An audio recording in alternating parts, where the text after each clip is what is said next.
Welcome back to my channel. आज के इस वीडियो में हम बात करेंगे आरबीआई के नए रूल्स या उनके नए गाइडलाइंस जो उन्होंने जारी किया है उसके बारे में हम बात करेंगे और ये भी देखेंगे कि उन्होंने ये गाइडलाइंस क्यों जारी किया है और आपको कौन सी चीज़ों को ध्यान में रखना होगा।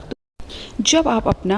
डेबिट कार्ड यूज़ करते हैं या फिर आप क्रेडिट कार्ड यूज़ करते हैं और जब आप ऑनलाइन शॉपिंग करते हैं अपने डेबिट कार्ड और क्रेडिट कार्ड से, तो आपका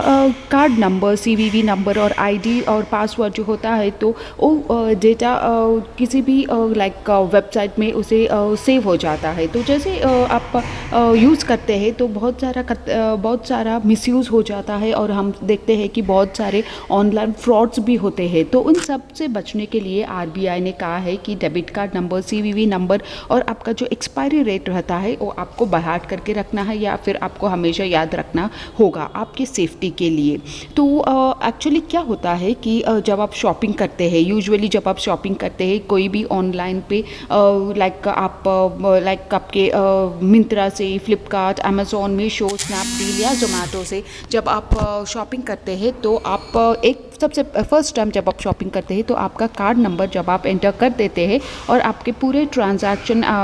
डिटेल्स आप ट्रांजैक्शन कंप्लीट कर देते हैं, तो ट्रांजैक्शन कंप्लीट होने के बाद, अमाउंट ट्रांसफ़र होने के बाद आपका जो डेबिट कार्ड का नंबर होता था वो उनके कंपनी के वेबसाइट में सेव हो जाता था। तो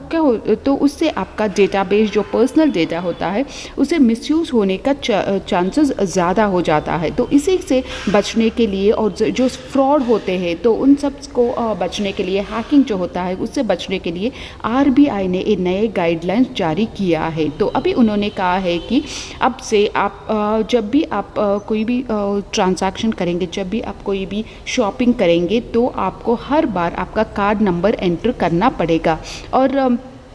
सिर्फ आपको पता रहेगा कि आपका कार्ड नंबर क्या है। और जैसे आप कार्ड नंबर एंटर करेंगे तो आपको एक ओटीपी आएगा, आपको वो ओटीपी नंबर जब आप एंटर करेंगे फिर आपका ट्रांजैक्शन कंप्लीट हो जाएगा। तो हर बार शॉपिंग करने के टाइम पे आपको अपना कार्ड नंबर एंटर करना होगा, कार्ड नंबर, सीवीवी नंबर और आपका पासवर्ड,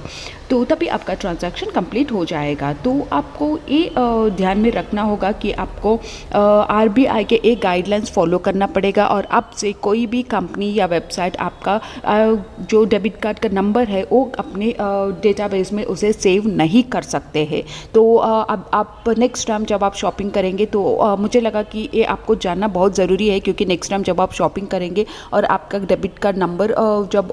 वेबसाइट वाले आपको या कंपनी जो आपको पूछेगा तो आप परेशान ना हो जाए कि अब तक तो पहले पूछता नहीं था तो अब क्यों पूछ रहा है। अब इसलिए पूछ रहा है क्योंकि आरबीआई ने एक गाइडलाइंस जारी किया है कि वो अपने डेटाबेस में डेबिट कार्ड का नंबर सेव नहीं कर सकते हैं। तो ये था एक छोटी सी जानकारी आप सभी के लिए, लेकिन ये बहुत ही इम्पोर्टेंट जानकारी है जो आप सभी को जानना होगा और याद रखना होगा कि आपको इसे कैसे यूज़ करना है। और इसके अलावा आरबीआई या आपको ये भी गाइडलाइंस है कि आप अपना डेबिट कार्ड का नंबर कभी भी अपने गैलरी में सेव करके ना रखें, क्योंकि इससे आपका आपका डेबिट कार्ड या उसका फ़ोटो आप गैलरी में सेव करके ना रखें, क्योंकि उससे हैक होने के चांसेस होता है